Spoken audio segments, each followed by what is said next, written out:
the Catholic Men's Podcast, helping you find good works of literature for the Catholic gentleman. The Count and the Chimney Sweep by Jean Lenôtre.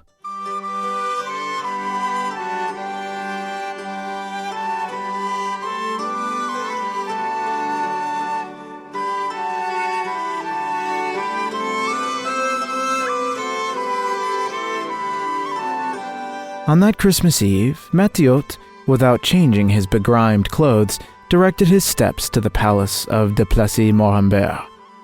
3 years earlier, also on Christmas Eve, he had been called to clean a certain chimney, where the Count de Morambert wanted to arrange an enormous pyramid of toys and candles to surprise his son Jacques when he awoke Christmas morning.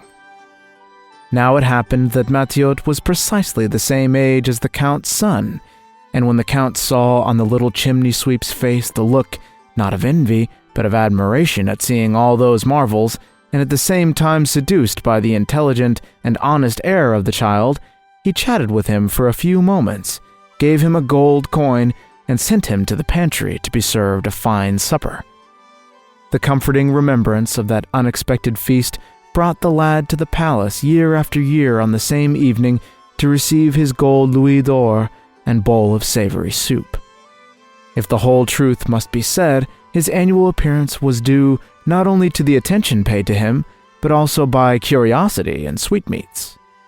But on the evening of this December 24th, 1793, the lad was surprised to find the palace, which was full of light and warmth, cold, dark, and empty. For though he knocked many times on the great door, none of his entreaties were answered. As he sadly turned away, he saw off at the other end of the street, shrouded in the dark shadows, the shapes of a man and small boy rapidly approaching the palace. As they drew near, Matthiot recognized Jacques de Morambert and ran to him. "Ah, it's you, Matthiot. You did come. Let us go inside quickly." As soon as the great door was made fast, Jacques broke into sobs. "My father was arrested 8 days ago by the Revolutionary Committee. They are going to try him in a few days. Oh, Matthiot, my father is lost." And Jacques began to cry even louder. Matthiot, whose humble existence hadn't been affected by the terror, was then told that the Count was accused of horrible crimes and would surely be sent to the guillotine. For 8 days, Jacques had tried to speak to his father, but the guards were cruel men and wouldn't permit it. Fortunately, the Count's cell faced the street, so Jacques was able to see his father and throw him kisses through the bars. The poor lad was just returning from that painful sight when Matthiot met him. "Don't worry, Monsieur Jacques. Those wretches cannot hurt or kill my lord the Count. He is so good, so charitable. But don't you see? It is for that very reason he is lost." After a few moments' thought, Matthiot said, "Take courage and leave it to me." "To you? What can you do? Any attempt to help him will only hasten his execution." And tears again streamed down Jacques' face. Matthiot consoled him as best as he could, then went out into the dark street and headed for the center of Paris, with a quick and almost happy step. The Count of Plessis-Morambert had been imprisoned in l'Abbaye, and his first few hours there had been spent pacing around his cell like a beast in a cage, trying to break the door down or rip the bars off the window or search for some other means of escape. But it was all futile, for the walls were very thick and the door was made of heavy planks, and on it was set a great iron lock with enormous screws. But at last the good Count, exhausted and discouraged, sat down on the dilapidated cane chair and gazed sadly into the fireplace. He thought of little Jacques bathed in tears, and all alone in the deserted palace, and he began to pray. He thought of past Christmases when his son was very small, and how, before going to sleep, he would carefully place his tiny shoes on the hearth to wait for the visit of the child Jesus, who never failed to come. But what would Jacques think tomorrow morning when he would wake up and find that the child Jesus had forgotten him? At the thought of that inevitable disappointment, the Count fixed his tear-laden eyes on the lifeless fireplace and thought of those happy nights when he would tiptoe into his sleeping son's room and carefully arranged the toys wrapped in garlands, the little soldiers in the box of carved pine wood, the golden oranges, the crystallized fruits, that paradise of good things a little boy finds upon awaking and delights him with claps and shouts of joy. At this point, the Count's melancholy thoughts were interrupted by a muffled noise in the chimney. Suddenly there came a downpour of soot and ashes, followed by a large, well-wrapped package that hit the hearth and rolled to the middle of the cell. Startled at this strange occurrence, the Count stood up, glancing back and forth at the chimney and the mysterious package. His attention was then caught by something even stranger, for 2 feet appeared in the chimney, dangling in the air, and in an instant a black form dropped out and sprang into the cell, crying, "Don't be afraid, my Lord Count! It is I, Mathiot!" And so it was, with his face and clothes black with soot, his white teeth showing, and his clear eyes shining like stars. The Count, astonished and searching his memory, could only repeat the boy's name. "Mathiot? But I didn't forget you, my Lord Count. I have just come from your palace, and Monsieur Jacques is very sad. But we may speak of him later. I have come to take you out of here, my Lord Count." "You have come to take me out of here?" "Yes, but we have no time to lose. Speak softly. Here, I have everything you need. First, your clothes." And the little chimney sweep quickly unwrapped the package, which contained an adult chimney sweep's outfit that he had obtained from his master, and a roll of gold louis d'or Jacques had given him. "If we're quiet and make haste, my Lord Count, I promise you we shall be in the street in a quarter of an hour." "But how shall we get out, my little one? You surely do not intend to take me out the same way you came in. Even so, where will we be then? On the rooftops? But how did you find my cell?" "Monsieur Jacques told me. The last window on the corner of Sainte Marguerite Street. But if you permit, my Lord Count, when we next speak it should be on the street. I must work, and you must change your clothes." Then Mathiot examined the huge lock, took an instrument from his packet, and began to loosen the long screws holding it to the door, working with precision and agility, the still astonished Count looking on with utter disbelief. At a nod from Mathiot, the silent onlooker began to change into his new garb, and when the rescuer turned around to show his success at removing the lock, he found a full-grown version of himself, and this time he nodded with approval. "You're saved. Now you must hide your money, except for 1 coin. Follow me, and when we reach the sentinel, go on calmly into the street, and turn left without hesitating. Agreed?" The Count answered by pressing his hand. Mathiot opened the door and peeked into the corridor. Allowing the prisoner to pass through first, he then went out and closed the door softly behind him. At the bottom of the stairs they found the guard fast asleep on a cot inside a windowed cubicle dimly lit by an oil lamp. Mathiot went boldly up to the window and knocked to awaken the guard. "Citizen, let me out."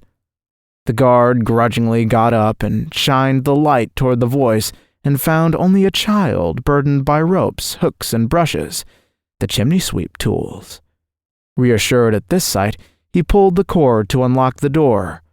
The Count moved slowly toward the threshold, and almost retreated when, at the sound of the closing door, the guard turned around and caught sight of him. But Mathiot had foreseen everything. "Excuse me, soldier, can you tell me where to find the officer in charge?" "The officer in charge? What do you want with him? And who is that? No one is allowed through." "I wanted to give him this gold coin I found when I was cleaning out a chimney. Here, see, I wasn't sure what to do with it." The guard, flattered at Mathiot addressing him as a soldier, examined the coin and quickly gave it the safety of his pocket. 4 louis d'or at that time were worth 200 paper francs. "A coin for the officer in charge? Don't worry, I'll make sure he gets it. I'm not about to wake him for such a petty sum." "Oh, thank you, citizen." "The pleasure is all mine, chimney sweep." Mathiot darted out the door and ran to catch up with the Count, who meanwhile had been hastily following his rescuer's instructions. The valiant youth well knew that in Paris it would be impossible to hide the aristocrat from the revolutionary police. And besides, who would dare risk his life for the fugitive noble with the whole Committee for Public Safety after him? Mattiote therefore decided to conduct the Count of Savoy to where he would be well cared for by the chimney sweep's good father and mother. The 10-day journey should be a relatively safe one, as 2 Savoyard chimney sweeps returning home could hardly raise any suspicion. As an extra precaution, Mattiote wrapped the Count's head in linen as if he were wounded, but in reality to explain his companion's silence when they were among strangers. After placing what little provisions they had in knapsacks, the Count and chimney sweep set out for Savoy. By the 2nd day out from Paris, the Count de Montembert, little used to walking such distances, deprived of his habitual comforts, and sleeping in an occasional herdsman's hut, no longer had to make an effort to play his role. No one would suspect that this exhausted and battered laborer making his last efforts to reach his homeland was actually a rich noble fleeing the Terror. 12 days after leaving Paris, the fugitives came to the last French village. Though Mattiote was fresh and full of energy, the Count was fatigued and barely able to drag himself forward. The 2 travelers found a humble inn and were ready to begin a meager repast of bread and butter, when the innkeeper, speaking to Mattiote and pointing to the Count, asked, "Is he your father?" "No, monsieur, he's my master's brother." "What's wrong with him? Is he ill?" "Very. He fell from a roof and was crippled. I'm taking him home." "Well, where are your passports?" What?" "You can't cross the border without papers. It's guarded by patriots. Just yesterday they caught 2 aristocrats disguised as cheese merchants." Mattiote grew very pale beneath his layers of soot. He hadn't foreseen this, but mastering himself he replied quite naturally, "I only know that we must hasten to arrive quickly. The poor old man can barely walk." "You can't cross the border unless you have papers." And the innkeeper walked away without another word. An hour later, the 2 found themselves in the shade of a tree beside the river, separating France from Savoy. There, only 100 feet away, was freedom. But in between was the bridge guarded by 10 well-armed and cruel revolutionaries. At this last, seemingly unsurmountable obstacle, the Count sighed, "Ah, Mattiote, so we are lost after all. But my Lord Count, you must make one last effort. We'll cut through the field and cross the river where the ice is thickest." "Impossible, my Mattiote. Do you think I could walk on ice when I can barely lift my feet off the ground?" "Then we'll go to the guardhouse. While I distract the sentries, you muster all your strength and run across the bridge." "Run? Only to make an easy target for the sentries' muskets?" "But they might miss." "Perhaps. And what about you? They'll make you pay for your generosity with your life." "No, no, my son, I can never permit that. I'm afraid we have shipwrecked in the sight of land. Go across the fields. I will give myself up when I see you're safe." Mattiote bowed his head, and after a few moments' silence said, "We still have one chance. We shall walk calmly down to the guardhouse, and if they ask us for papers, I'll stop and pretend to look for them, but you walk on steadily. Every yard counts. But since we can't be sure of escaping, my Lord Count, you should give me all the gold louis d'or, for if they search you and find all that money, you will be lost." The Count assented with a nod of his head. These last few words of Mattiote suddenly made everything clear. It had been naive for him to believe that such a poor lad would help him, a rich noble, out of pure dedication or gratitude for a few bowls of hot soup. This was the first time he had allowed himself to be deceived by the appearance of a commoner. But experience left no doubt. The young Savoyard had but one intention, to possess the gold coins, which to him was a fortune. The Count removed the money from his wallet and placed them in the hand of the chimney sweep with a gesture of disdain. Then, after wiping his forehead as if to remove the bitterness of disappointment, he rose with great difficulty and said, "I am going to give myself up. You try to escape. Yes, let it be every man for himself." "No, but I won't let you. You will see, my Lord Count." As the fugitive chimney sweeps reached the guardhouse in their typical garb, the unsuspicious soldiers allowed them to pass with only a few jibes and laughs. But they had taken only a few steps onto the bridge when the officer in charge called out to his men, "Hey, boys, look at those two. They're disobeying the order. Hey there, my little one." "Come quickly, my Lord Count. We don't hear anything. Just a few more steps." "You little knave! Are you going to stop or not?" Mathiot turned around with a surprised air and returned to the guard post, where the Count hobbled painfully toward the other side. "What do you want, citizen?" "Where's your passport, and where is he going? Is he deaf?" "He is terribly wounded." "Well, he better stop or we'll shoot." "Oh, please don't shoot, citizen. My passport is right here. It's right, But the official wasn't fooled by this maneuver, and he cried out in a terrible voice, "Fire! Can't you see that an aristocrat is giving us the slip? Shoot him down! Fire! Fire!" But at that instant, Mathiot jumped in front of the leveled muskets, knowing the soldiers would hesitate to shoot an unarmed child. "Fire! Fire! He's going to escape!" But Mathiot was already filling his hands with the gold louis d'or in his pocket, and suddenly he threw them all at the feet of the soldiers. Then followed an indescribable confusion. At the sight and sound of gold, the soldiers lost their heads, dropped their muskets, and launched themselves after the rolling coins, pushing and shoving with desperation.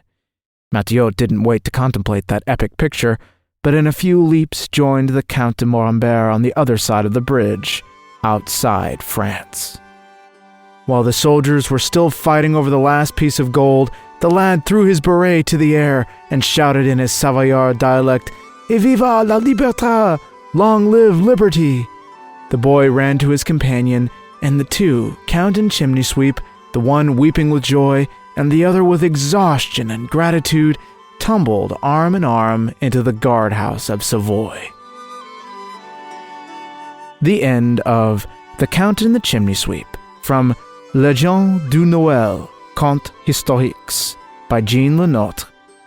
Thank you all so much for listening, and have a very Merry Christmas. Godspeed.